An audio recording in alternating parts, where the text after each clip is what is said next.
शौचालय की आत्मा को देखा और बड़ी आंखों वाले राक्षस को देखा और फिर एक बुरा विचार आया और उसने उसे जमीन पर शौचालय की आत्मा उठाया और उसे अगले सेकंड के लिए हवा में उठाया। बड़ी आंखों वाले राक्षस की मृत्यु के नीचे लड़की को दर्द और शोक सुना गया। इस समय लड़की की आंखें बंद हो गईं और वह दर्द में जमीन पर गिर गई। ये पता चला कि लड़की ने अपनी आंखों में सभी शौचालय सफाई आत्मा डाली।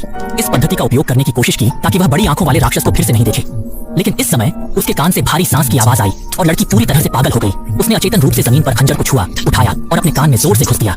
एक कठोर चिल्लाने के साथ लड़की की दुनिया पूरी तरह से शांत हो गई।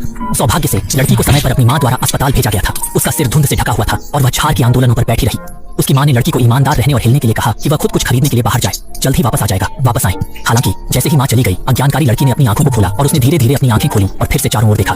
जैसे ही उसने सोचा कि यह सुरक्षित है, अगले सेकंड बड़ी आंखी वाले राक्षस उसके सामने बैठे थे, उसे घूर रहे थे। लड़की पूरी तरह से पागल हो गई और अचानक बड़ी आंखों वाले राक्षस ने जमीन पर मुड़कर देखा। ऐसा लग रहा था कि कोई दुर्भावनापूर्ण नहीं था।